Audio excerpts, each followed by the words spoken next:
Hello everybody, good morning, welcome back to Blu-Roy Movies. How are we all doing? Hope everyone's alright. Well, today I've got my 2025 movie watching figures, what I've got through in the last year. I did a similar video last year, what I watched in 2024, so we can see how it compares with that.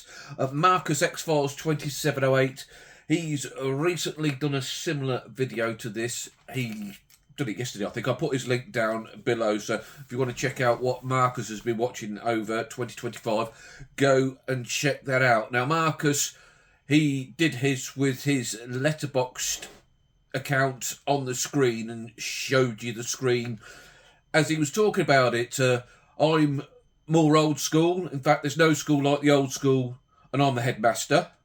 So mine's all written down on a piece of paper. Not that I just don't totally know what to do, what Marcus did, but there you go. Yes, so let's kick this off, shall we? In 2025, the year that's just gone, I watched a whopping 430 films. Yeah, it's quite a few, isn't it? Compared to 2024, the year before, I watched 431, so I watched one less this year. So I'm consistent, if nothing else. It actually quite surprised me that I got that close to 2024, because for the first, I think, until about April, I didn't work in 2024. I was starting my job in April 2024, so for the first 3-4 months I wasn't doing a lot, so I'm really surprised that I got with one of last year. Hey ho, I've upped my game.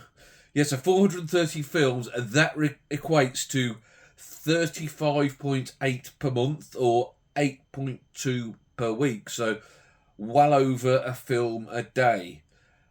I spent 801.1 hours watching films last year, which is 33.37 days. So I spent well over a month of last year just watching films, and I don't know if I'm proud of myself or ashamed of myself. I've got sort of mixed feelings on it.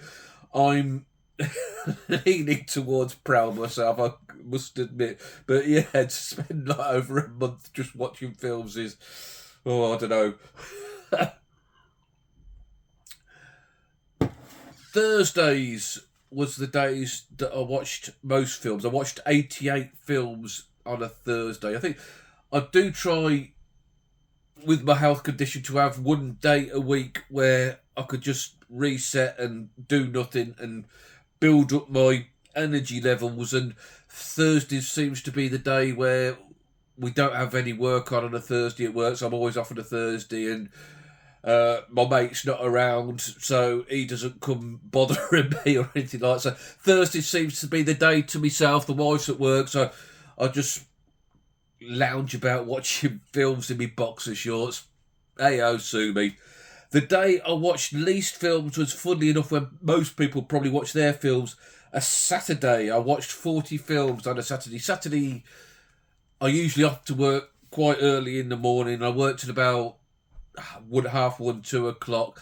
Then it seems to be the day when my buddy's about, so we usually go and have a couple of beers, to be honest. And I get home about in time for the 5:30 kick-off on the football. That takes me up to 7:30. By the time that's come around, I'm usually in a vegetative state and ready for me bed at 8 o'clock at night. So yes, Saturdays normally a bit of a wipeout for watching films. But I did manage to watch 40, so that's almost one a week on a Saturday. So yeah, maybe I'm talking out the back of my head. The first film I watched of 2025 was Hopscotch with Walter Matthau, and don't really remember the ins and outs of it now, but I remember it being a fairly good sort of crime caper, which was quite humorous in places. I rounded off the year by watching Titanic on New Year's Eve. I put it in the player and arranged for it to finish about 10 to 5 to midnight, and that's exactly what it did. As the ship went down, the flares were going up for the Titanic, the fireworks started going off outside, so that was a bit of synergy for myself. 2025 films released last year. I watched just 10. So yeah, I don't watch many new films. I prefer the older classics, as regular viewers of the channel will probably have worked out by now. Yeah, just 10 new films. Favourite of them 10, probably Sinners. I would have said I did adore Sinners. I thought it was very, very good. I could do a top 10, I suppose. Be no room for honourable mentions, would there? 67.2% of what I watched was first time watches, leaving 32.8% as rewatches. And when I look back to the year before, that was a similar sort of figure. So sort of like 2/3 of the times I'm watching something new to me, and a third of the time you just, you might be a bit tired. You want to watch something you know a bit and you don't have to think about too hard. Right, actors I saw most in films, and I had 4 that I'd seen 9 films each from. Michael Papajohn, which quite surprised me. He makes some good pizzas. Yeah, he's in a lot of, I wouldn't say B movies, but sort of like the action films, not big ones, sort of like Transporter, that sort of thing. Is usually a character in there. George Gaines, who was the commandant in Police Academy. I did run through all 6 or 7 Police Academy films towards the start of last year, so that would really make most of the 9 views. I watched him in a couple of other things as well. Kurt Russell, 9 films. Can't go wrong with a bit of Kurt. And probably my favourite favourite actor out of the 4 of those, I watched 9 Donald Sutherland films. Yeah, I absolutely loved Donald Sutherland. Right up there as one of my favourite actors. Right, directors. I watched 3 directors. 3 directors, 6 films each. Friend and favourite of the channel, Basil Dearden. Joel Cohen. Yeah, I ran through a lot of my Cohen's box set last year. I think I've still got a couple to go on there. I must get round to that. And Sidney Pollock, which quite surprised me when I looked. I didn't expect Sidney Pollock to feature so high on the list. Yeah, 3 directors, 6 films each. Now, in 2025, last year, the film I watched, which was highest rated on Letterboxd, was 12 Angry Men, which has got a ranking of 4.6 stars on Letterboxd. And yeah, I gave it 5 stars, so completely agree with that. Such a great film. One of the best films I watched all year, and one of the best films I'll probably watch any year. The lowest average was Police Academy Mission to Moscow, with a very meagre, maybe overrated a bit on there, 1.8 stars average. And yeah, I'd never seen it before last year, and oh god, it was pretty goddamn awful. Those Police Academy films, the first 2 are pretty good, then they get progressively worse and worse until you finish with Mission to Moscow, and it's pretty much unwatchable. Yeah, awful film.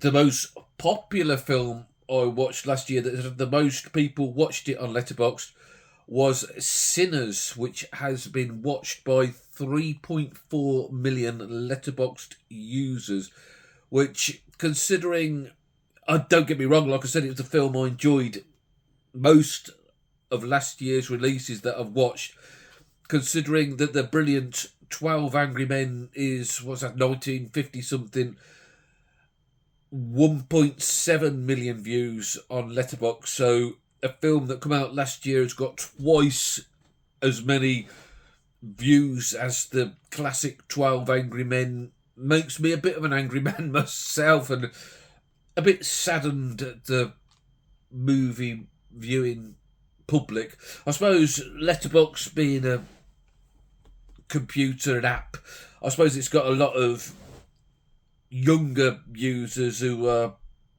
devouring more new films. I suppose that accounts for it. And the most obscure film I watched last year was a Basil Dearden film, with billowing about horse racing called The Rainbow Jacket, and that has been watched on Letterboxd by a mere 124 people. Yeah, quite sad really, because it was a very, very good film and deserved to be watched by more. I think one for Stuart, actually. He'd enjoyed that. The newest film I watched was The Long Walk, which was released on the 8th of September 2025.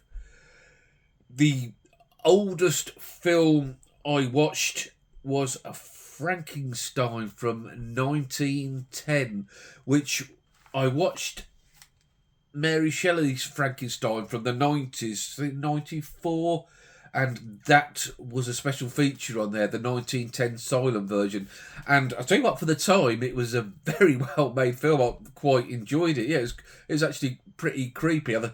Obviously, the monster's not going to be to the standards of the modern films. It was like quite hokey looking, but yeah, it was quite a creepy little film and well-made. I quite enjoyed it.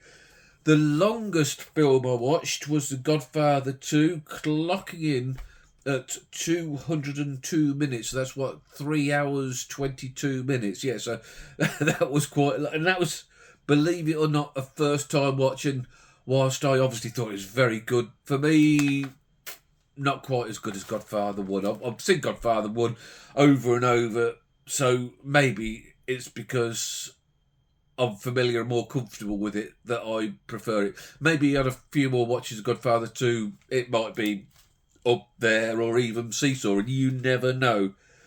And the shortest film I watched was that 1910 silent version of Frankenstein, and that was just 14 minutes. Yes, so that is how I got on last year. Again, let me know what you think of me figures down below. Get involved. How many films did you lot watch? Have you beaten my figure? Have you got less? I'll be really interested to know, actually. I'm guessing because I work part-time and I have a lot more time on my hands than I'm lucky enough for that respect. And there are a lot of people that I have watched more than most people. But yeah, I would be interested to know. Thanks again. I think I said it on the last video. Thanks for sticking with me over the last year. I've appreciated all your support and kind words and views, and it was a good year, not only for my movie viewing but also for the channel. It's getting me closer and closer to that magical 1,000 figure. Like, I never thought for a second I'd be saying that when I started off on this journey a couple of years ago. So that's it. That's enough waffling. I might be doing a video if something comes through the post soon. If not, it'll be the weekly watches at the weekend. But you all have a good rest of the week. Try not to get hurt in the snow. I think we're supposed to be having quite a lot of snow tomorrow night. So yeah, just be careful out there. Look after each other. Be kind to each other. And see you later. Bye.